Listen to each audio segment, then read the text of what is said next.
On their 9th wedding anniversary, Ian thought her husband had planned the perfect surprise, a romantic dinner and the happiest night of her life. But while she was sleeping, he quietly slipped out to spend the night with another woman. On the night of their 9th wedding anniversary, Muyel surprised Ian with a beautiful necklace. She hadn't prepared anything for him. The two had already agreed not to exchange gifts that year, when Muyel playfully asked for a kiss instead. Feeling guilty, she leaned in and kissed him. Later that evening, they celebrated over a quiet anniversary dinner. Ian couldn't believe 9 years had already passed since they got married.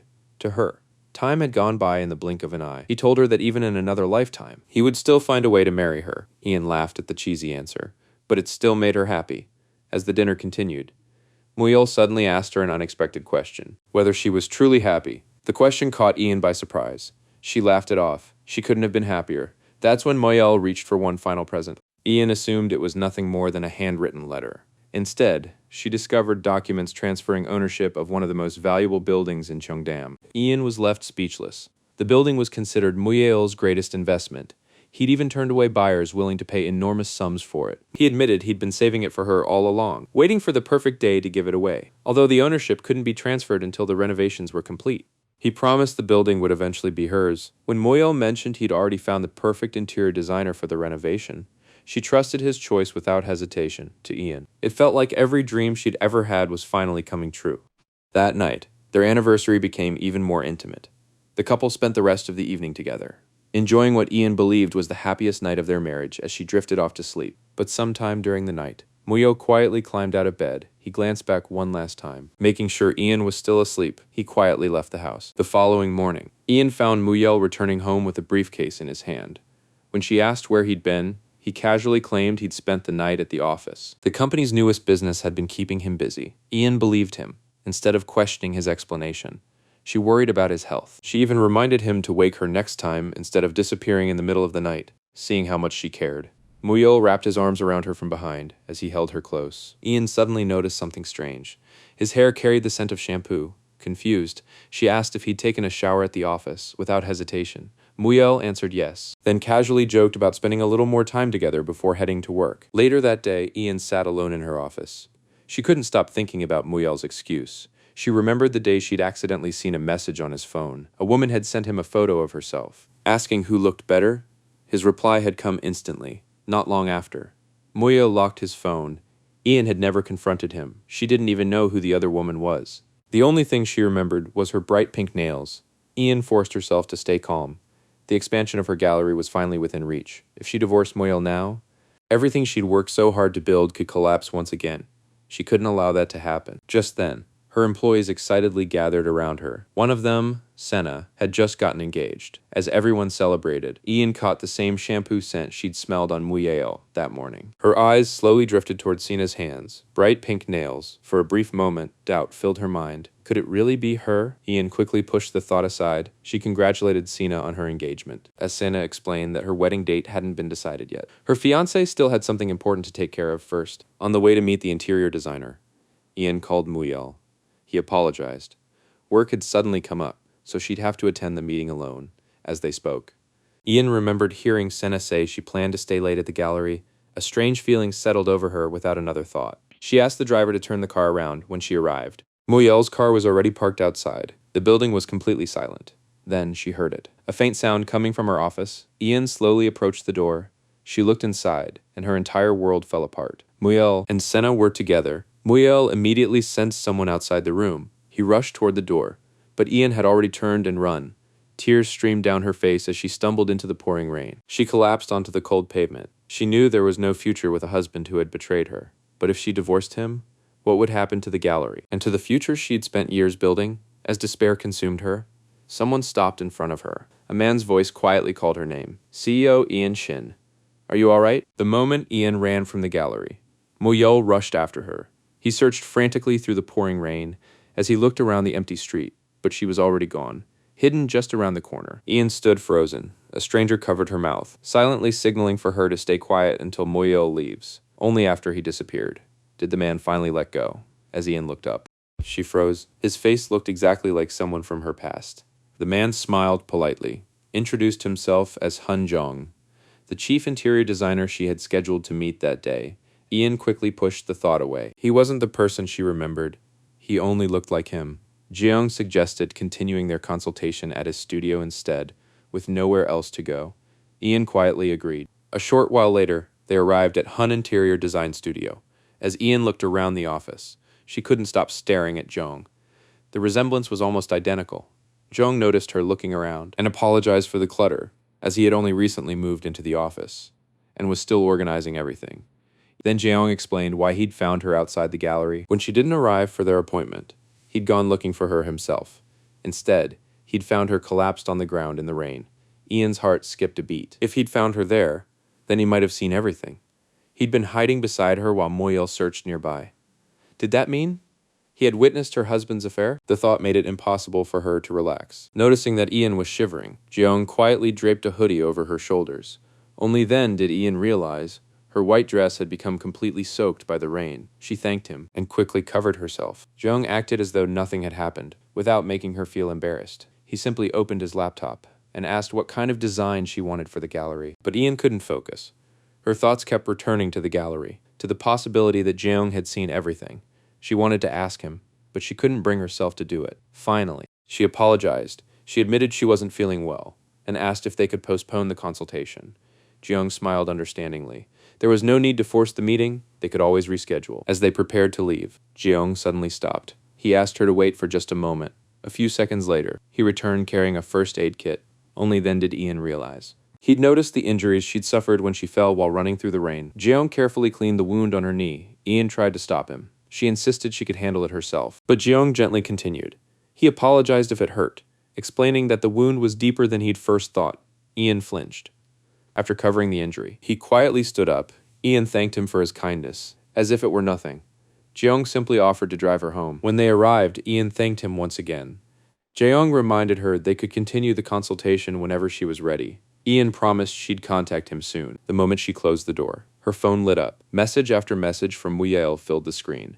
Ian stared silently at every message. For nearly 10 years, she had never once doubted those words. But after everything she'd seen, they no longer felt sincere. The man who had stayed beside her through her hardest moments had become the one causing her the deepest pain. And as if that wasn't enough, another problem refused to leave her mind. Hunjeong, a man who looked almost exactly like someone she'd thought she'd left behind forever. Outside the house, Jeong picked up his phone and reported to Moyel that Ian is in the house. The chapter opens with a framed ultrasound photo and a tiny pair of baby shoes. Ian gently cradles her pregnant belly. She tells Taemin she still can't believe they're going to have a baby. The memory feels so real, so warm, that she doesn't want it to end. But suddenly, Ian wakes up on the living room sofa. Standing in front of her is Moyel. He asks if she's all right. Ian quickly pretends she'd simply fallen asleep while waiting for him to come home. Moyel apologizes for working late and reminds her not to sleep on the sofa anymore, as he hugs her.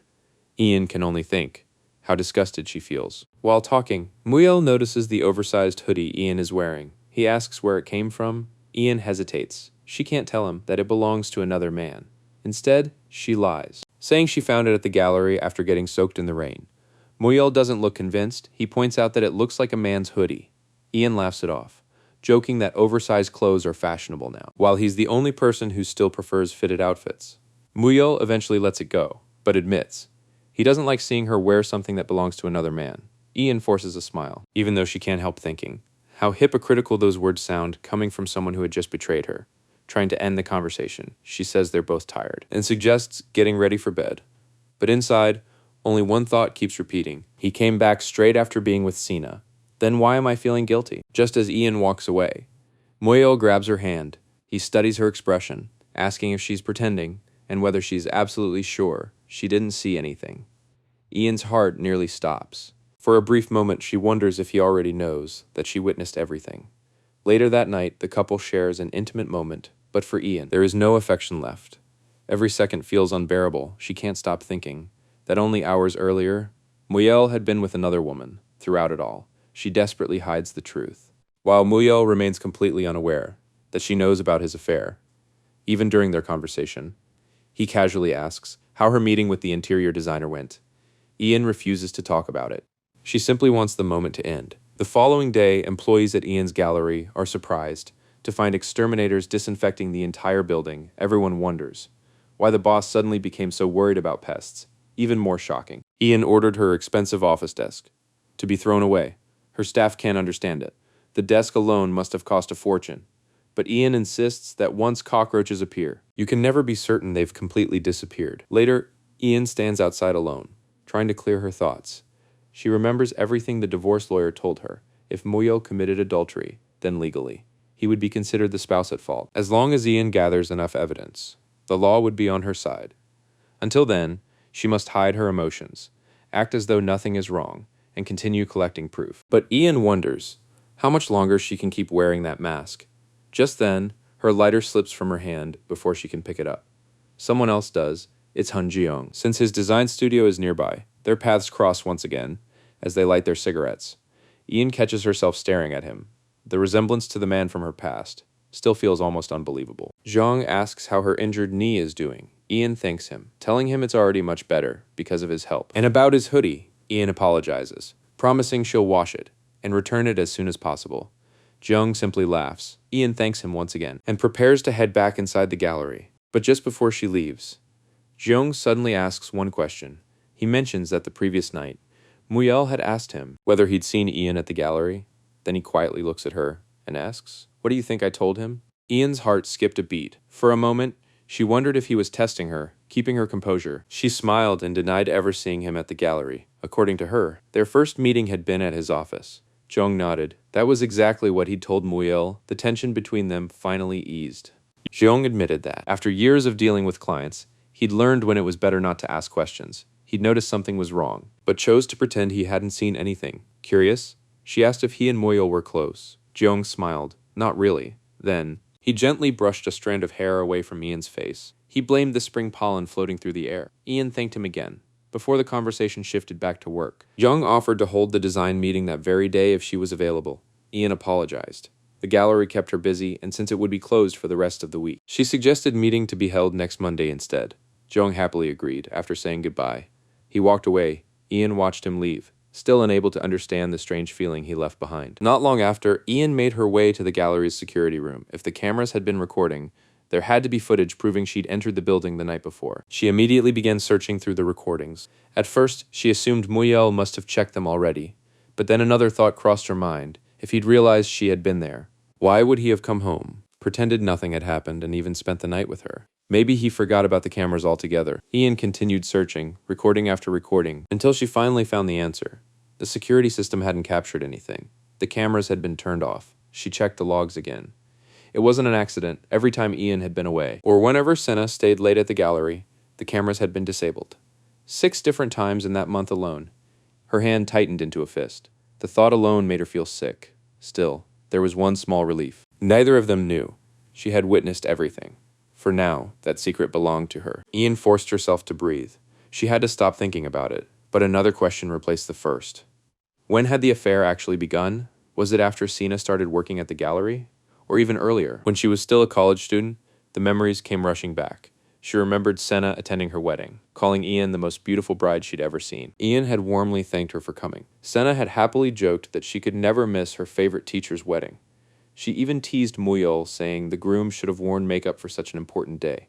Muyol laughed, playfully patting her head, while telling her he'd done enough already. The memories became too much to bear. Ian hurried into the restroom, where she could no longer hold it back. She leaned over the sink, struggling to steady herself. After a few moments, she stepped outside only to run straight into Sina. She asked if Ian was all right. Ian forced a smile, insisting it was nothing. But Sina wasn't convinced. She clearly heard Ian getting sick inside. Then, Senna suddenly asked if Ian might be pregnant.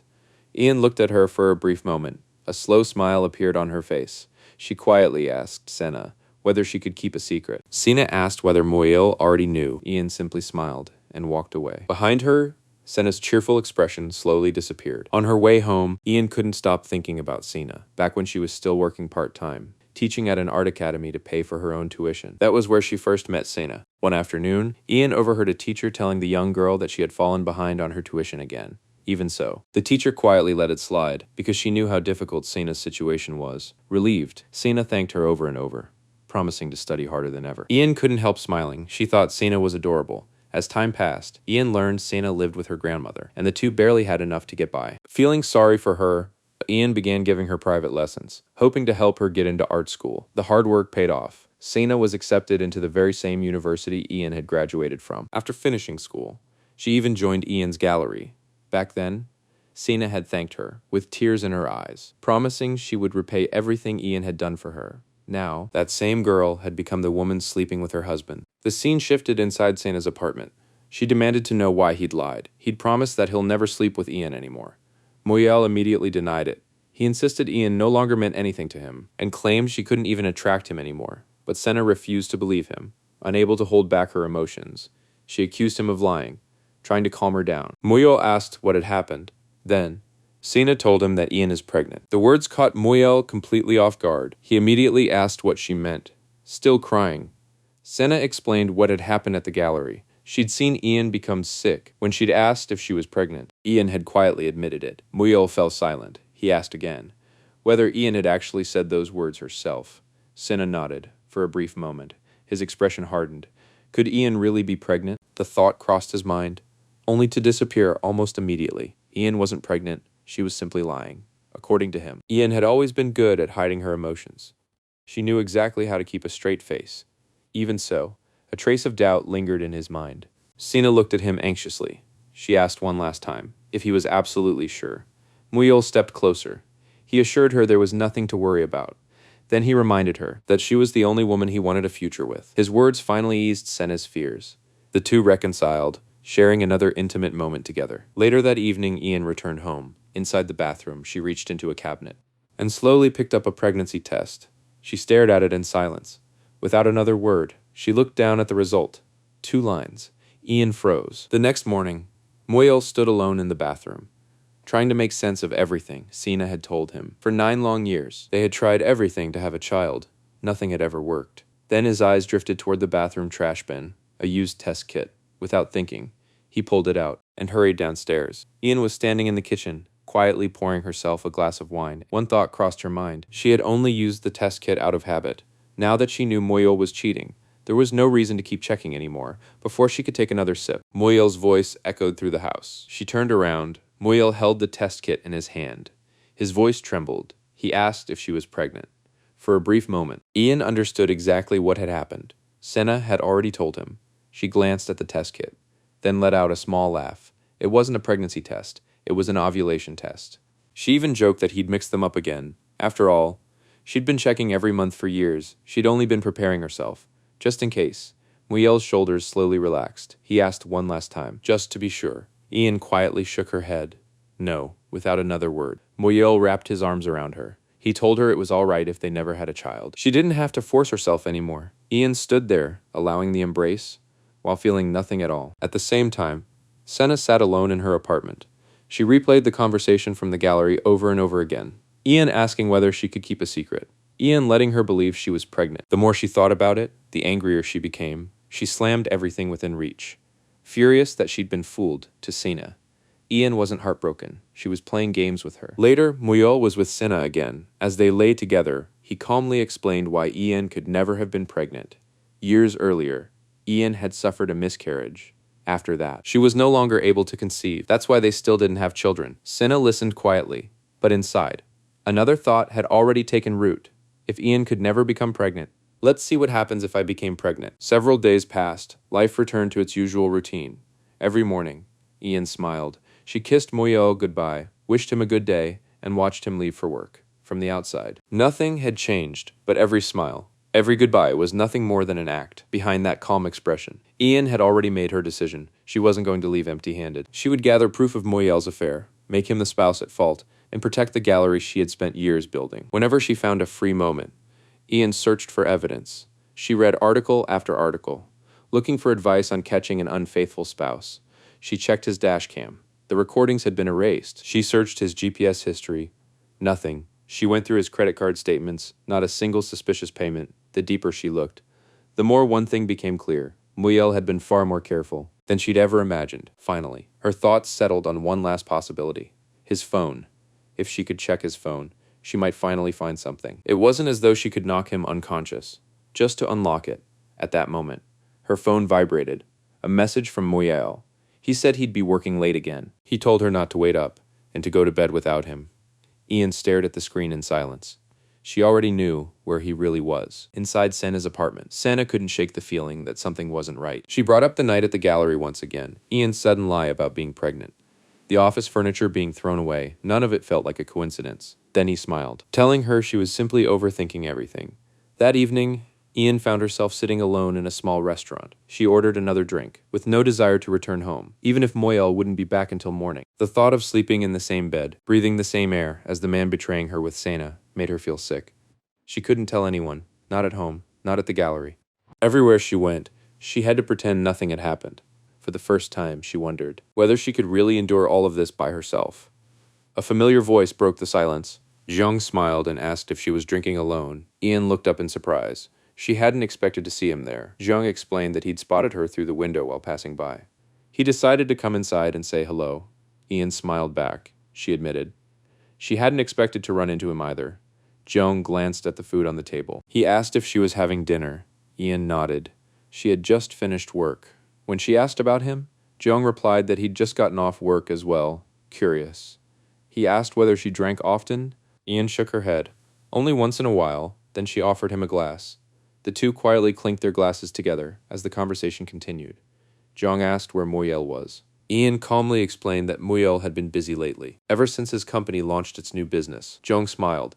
That worked out perfectly for him. Otherwise, he wouldn't have had the chance to share dinner with her. Ian laughed politely. But inside, she couldn't help wondering, why does he keep saying things like that? Does he like me? Trying to satisfy her curiosity, Ian asked how old he was.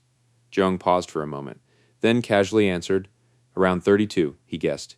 Ian couldn't help laughing. How could someone be unsure of their own age? Zhang smiled right back and asked Ian the same question. For a brief second, she had to think about it herself, then she laughed. She was 36. Zhang looked genuinely surprised. She didn't look 36 at all. She guessed he was probably 27, or maybe 28. Zhang took the opportunity to ask her for one favor. She didn't have to call him Mr. Zhang anymore. She could simply call him Hun, after all. If he was 27 now, that made him 9 years younger than her. Ian smiled awkwardly and told him to forget it. Zhang tilted his head. He couldn't understand why. Instead, he offered to order another bottle. As another bottle arrived, Zhang looked at Ian with quiet curiosity.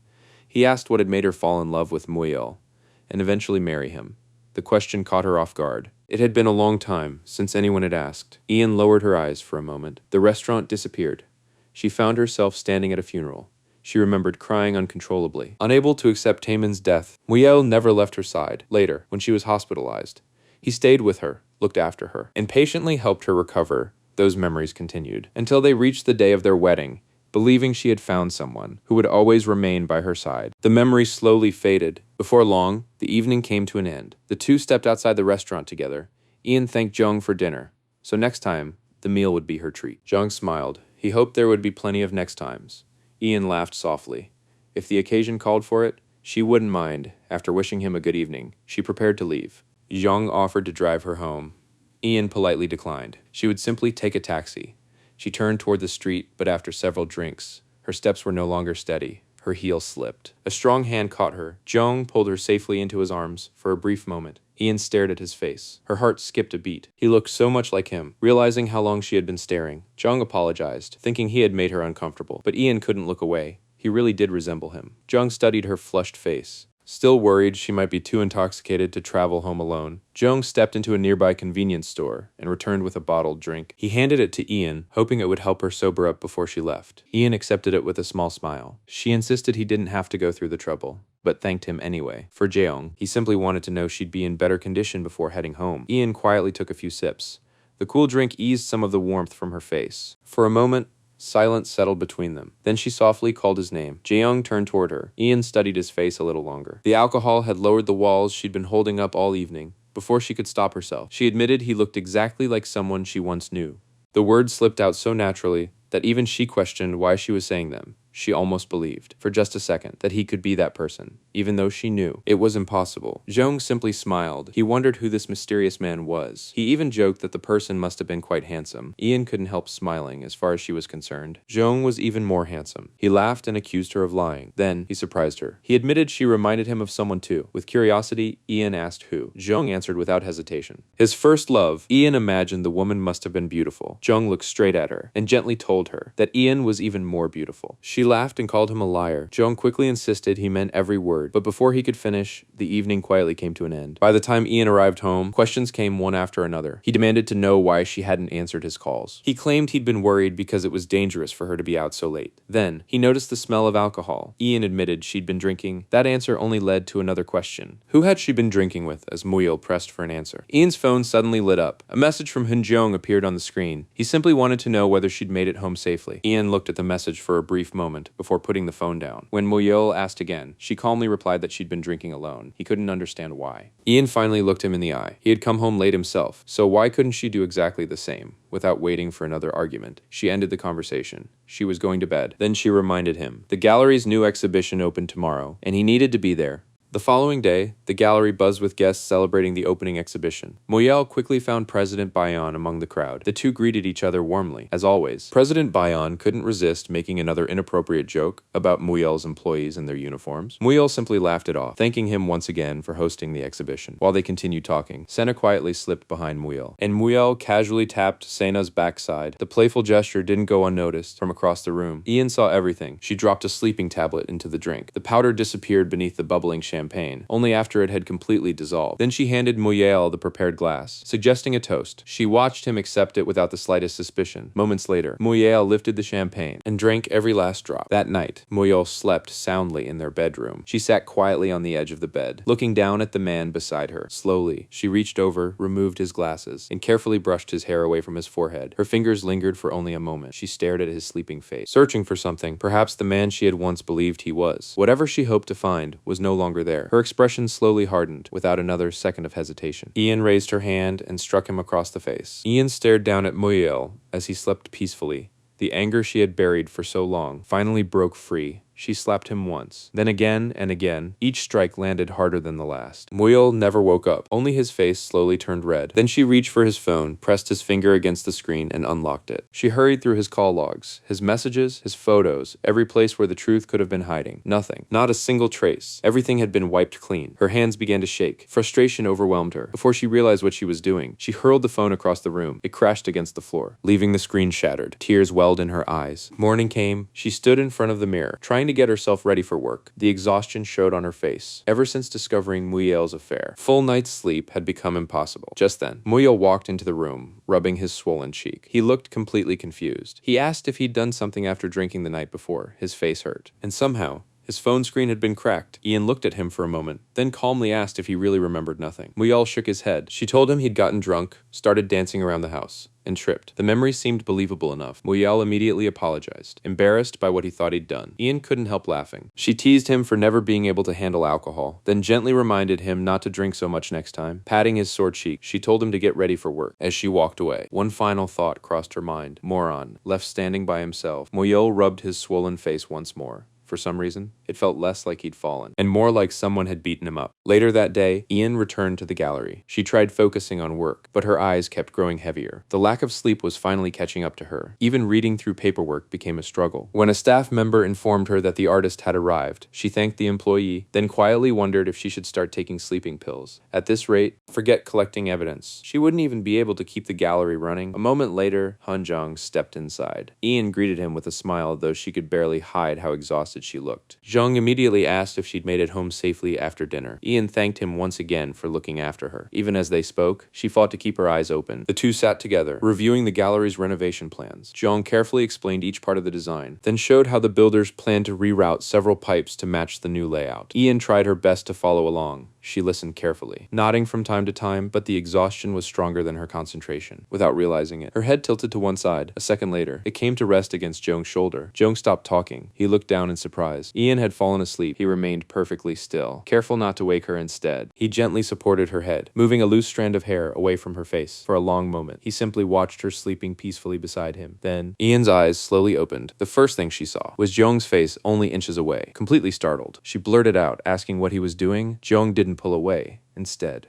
he quietly asked one question. Are you saying no? Before Ian could even process what was happening, the distance between them disappeared. Their lips met. Then a single thought cut through everything. She shouldn't be doing this. Jeong gently whispered that he'd make her feel better. Ian's eyes suddenly flew open. She gasped. She shot up on the office sofa.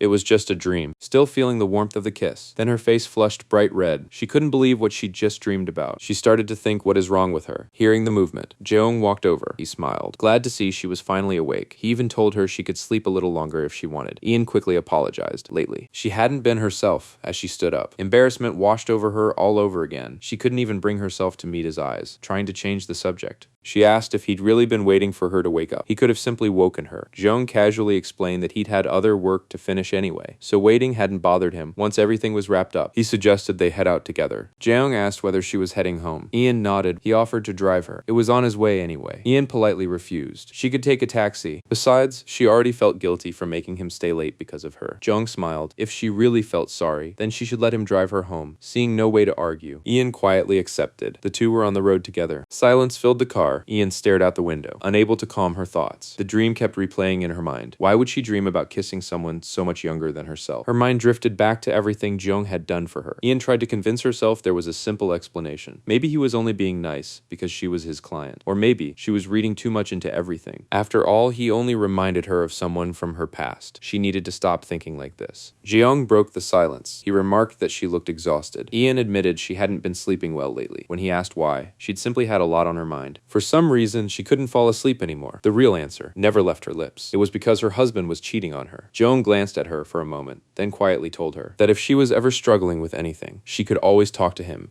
Even if he couldn't solve her problems, he was willing to listen. Ian thanked him, but inside, she couldn't help smiling awkwardly. There he went again. She commented that he sounded surprisingly used to listening to other people's worries. Jeong shook his head. Not really. He was only asking because it concerned her. His answer caught Ian off guard. For a brief moment, she found herself wondering if he actually liked her. Just then, something outside the window caught Ian's attention. Walking together along the sidewalk were Muyel and Sina. Ian's eyes followed them without blinking. She asked Jeong to let her out now. Jeong looked over in confusion. Ian's hands trembled as she stared through the window. Ian watched Moyel and Sena walk through the entrance of a nearby hotel. The sight left her speechless. Her eyes widened, then she shouted, telling Jeong to pull over immediately. Ian got off the car and rushed towards the hotel. Her thoughts spiraling out of control, she forced herself to stay focused. This might be her first and only chance to gather proof of Moyel's affair. Out of breath, she entered the Grand Hotel and scanned the lobby. Her eyes swept across every corner. Moyel and Sena were nowhere to be seen. Without wasting another second, Ian hurried to the front desk. She explained that her husband was staying at the hotel and urgently asked for his room number. She even told the receptionist that he wasn't answering his phone, but hotel policy didn't change. For privacy reasons, they couldn't reveal any guest information. Ian immediately tried another approach. She asked if they could at least check the security cameras. The answer was the same, a polite but firm refusal. For a moment, Ian closed her eyes. She had expected this. Finding evidence was never going to be easy. Leaving the lobby behind, Ian rushed toward the parking garage. The lawyer's advice echoed through her mind. A car parked at a hotel could still become valuable evidence if she found Moyal's vehicle. It could justify requesting the hotel's surveillance footage. She hurried between rows of parked cars, searching every license plate and every corner, but the car was nowhere to be found. A terrible possibility crossed her mind. Had he parked somewhere else? Still searching, a car sped toward her. Before she could react, someone grabbed her arm and pulled her out of the way. She stumbled backwards straight into Jeong's arm. Looking down at her, he calmly told her she had been reckless, instead of asking questions. Jeong looked around the parking lot, then quietly suggested they start by finding Muyel's car. The two approached one of the valet attendants. Thinking quickly, Ian claimed she had left something inside her husband's car, since he was already asleep. She needed the keys herself. When the valet asked if she was really Muyel's wife, Ian smiled and said yes. Then, without missing a beat, she pointed at Jeong and introduced him as her brother. Thankfully, the valet accepted the explanation.